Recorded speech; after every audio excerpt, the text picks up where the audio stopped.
Hey guys, welcome back to Andy's Dinosaur Reviews.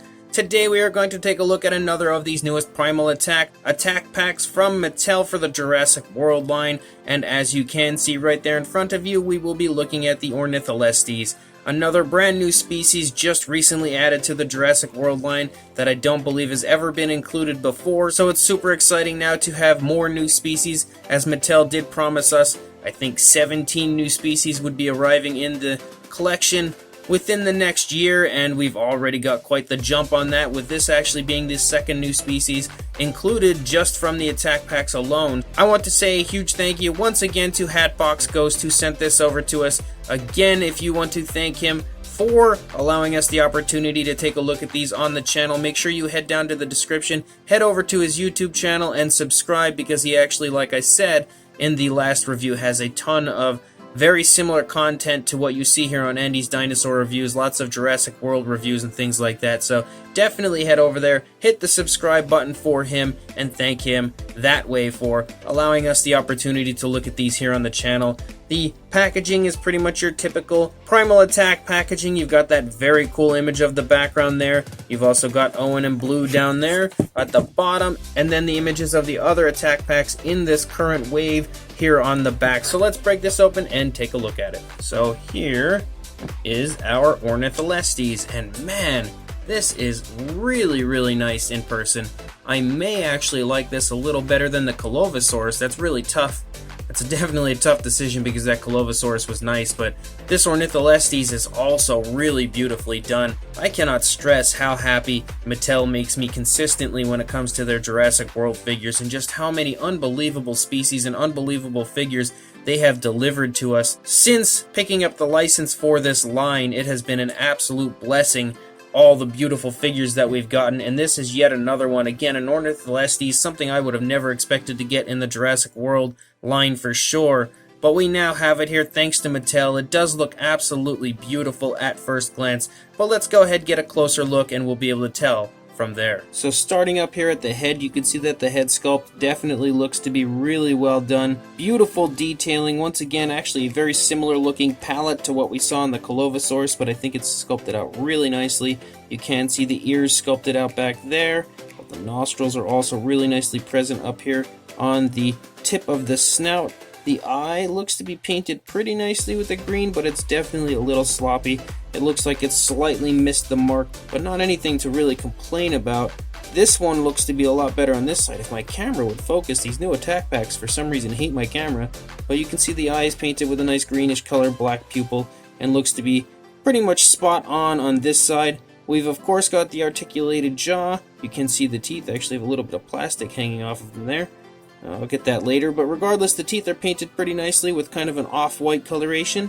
Definitely no real sloppiness that I can see. Maybe a tiny bit right here on the lower jaw.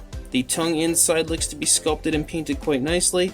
There is no paint on the upper side of the mouth, but the paint on the tongue and the skin flaps of the mouth look to be done really nicely as well. Beautiful gloss coat included. You can see it's shining and everything in there quite realistically. So the head and mouth area of the Ornitholestes looks to be done really well.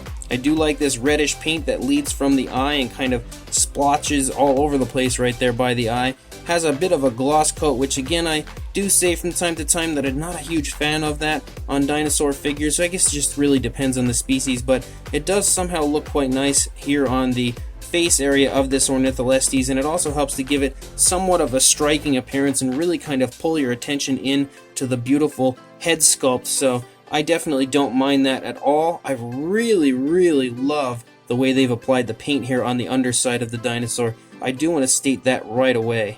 I believe this is the first time I've really seen it applied like this. I don't recall that being like similar to this before, where it's kind of splotched up onto the body from the underside. I really don't recall Mattel doing that previously, so I am super excited to see that here on this. Kind of a breath of fresh air when it comes to the paint scheme of this, and I really think that that just adds so much more beauty to the figure for sure. I also do quite like this paint that they've applied to the top. It really looks quite cool. It is kind of similar to what you see on most Mattel figures, where it's kind of splotched all over, but at the same time it also kind of has like a striped design, and then you also see that down here on the legs and shockingly on the tail. So the paint apps on this are pretty much off the charts, similar to what we saw in the Untitled as far as actually including paint on the tail and everything, and just in general more paint than what you usually see from Mattel Attack Packs. So absolutely awesome straight away. As you run down the neck, you can get a sense of the skin texture for sure. Really beautiful skin wrinkling and skin creasing in the neck region. As we come down here into the body, you can sort of get a sense of the shoulder blade there, but it's not protruding too far from the skin, so it's really noticeable. Beautiful muscle tone here in the arms of the Ornitholestes, really nicely sculpted hands. The nails are of course not painted, but I think we kind of expect that all the time, especially with attack packs from Mattel. Really nice skin texture all over the place. Again, lots of kind of creases in the skin and everything throughout. Very nicely sculpted out thighs right here and the spinal column along the animal. Beautiful detailing pretty much everywhere I see on this. Really nicely sculpted kneecaps there, and the very large bulging calf muscles also look to be sculpted quite well. Beautiful foot sculpt there. Look at the really nicely sculpted out kind of scoots that run down along the toes, and the nails have a nice gloss coat to them, helping them shine and give them a bit of a realistic appearance. You can see that the dew claw over there is sculpted out as well. That's done really nicely. And then as we come back up here into the body, you can see how fine the scaling is when you really get close. Look at how nice that is. Really beautiful sculpt and detail. Honestly, pretty much breathtaking the way that they've sculpted out this. I really just love how fine the scaling is, but at the same time, they've added in so many creases and cracks and crevices throughout the overall skin texture. It looks so realistic. And the tail comes out to a very nice curve. Nothing that I would deem unnatural, something that an Ornitholestes couldn't pull off. Really nice paint application with this here as well, with this kind of yellowish color that splotches up here on the tail. I absolutely love that there is paint on the tail. Super exciting to me. And then again back here, the other side looks pretty much the same as the previous side. The legs are just in a slightly different position, as the left leg is a little more forward than the right.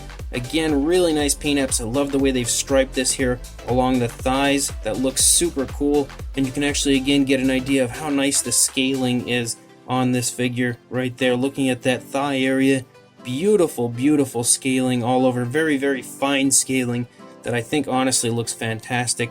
The foot sculpt over here looks great as well. The beautiful detailing there of the stomach once again, and then we lead up to the head. Overall, this is fantastic as far as the sculpt, and also fantastic as far as the paint application goes.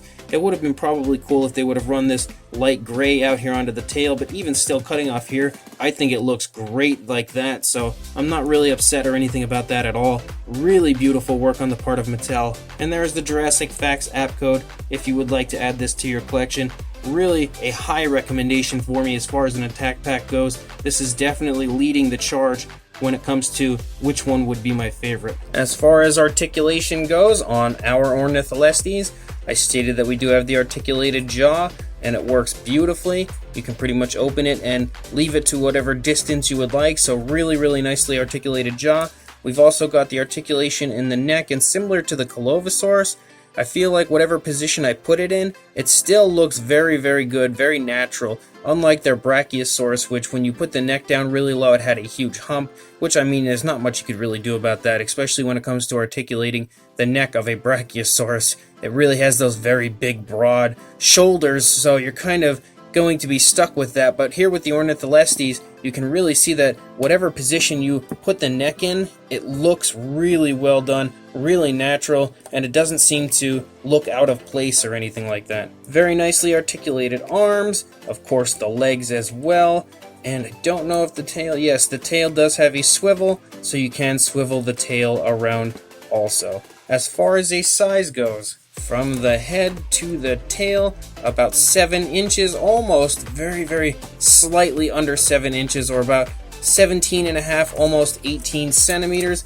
And for a height to the top of the head, about 3 inches, or about 7.5, almost 8 centimeters. And then for the tail, pretty much right on the dot right there. So I think the tail and the head are about at the same positioning. There's no real difference in height there. For a size comparison, there is Mr. Papo T-Rex showing you that this Ornitholestes is definitely a very small figure, but considering it's a very small species, you would expect it to be just that, and it's honestly a beautiful size, pretty much right along with the other attack packs as far as size goes. Maybe slightly smaller than a lot of others. You can see next to the Colovosaurus, it's actually very similar in size to the Colovosaurus, maybe a little bit longer than the Colovosaurus, but it's still a very, very similar size. Again, a little bit smaller, I think I would say, than some attack packs, but just as beautiful, if not more beautiful than most. So this brand new Mattel Ornitholestes for the Primal Attack line from Jurassic World from Mattel is awesome. Really beautifully done. Once again, I think that they did a great job on the sculpt of the figure, really hammering out some very nice scaling all throughout the body, and I think that that very fine scaling looks so good. You don't notice it so much when you're a little further away, but as soon as you actually get close and really try to take in just how good of a job they did on the sculpt of the figure, you'll definitely appreciate how beautiful of a job that scaling has been applied and how fine the scaling looks. It's really, really nice looking, and there's just so many cracks and crevices all throughout the body. The overall appearance of the dinosaur looks very realistic in my opinion. About as realistic as you're ever going to find for a mass-produced toy, that's for sure. Really nice paint apps on this one as well. I again want to state that I am absolutely in love with the fact that they have like that light grayish color on the underside, run up onto the jaw, all throughout the neck and the underbelly, but the way they've applied it where it kind of like litters up onto the stomach a little bit and up onto the neck is just different from most of the other Mattel figures, and it really looks good overall. I think the color choices also play off of each other really well, and just in general contrast so well with each other that it was a great choice as far as the paint goes. I love that reddish coloration on the face and the yellowish color that kind of litters the whole body, runs down onto the legs, and then especially out onto the tail. Just looks fantastic, especially in comparison to that dark brown that is the primary body color. That lighter coloration, that lighter yellow, plays off of that so well and just helps the entire dinosaur figure here to look really, really striking, but as usual when it comes to Mattel, in a very natural way. The articulation of the figure, as always, is fantastic. I think the size is fantastic, the sculpt, the paint, everything, an absolute surefire win from Mattel when it comes to an attack pack figure. So if you do want to buy this, you're going to probably have to search your local Target. It may show up at Walmart at some point, I'm not too sure, but definitely if you can get a hold of it, make sure you do just that, because it really is a fantastic attack pack figure. Being that this is the Primal Attack line, I'm sure this will start to overtake a lot of the previous Jurassic World stock, so you should be able to acquire this in no time. So make sure that you do just that, but before you head out running to your stores, make sure you like, comment, and subscribe, and I will see you in the next review. Thanks for watching.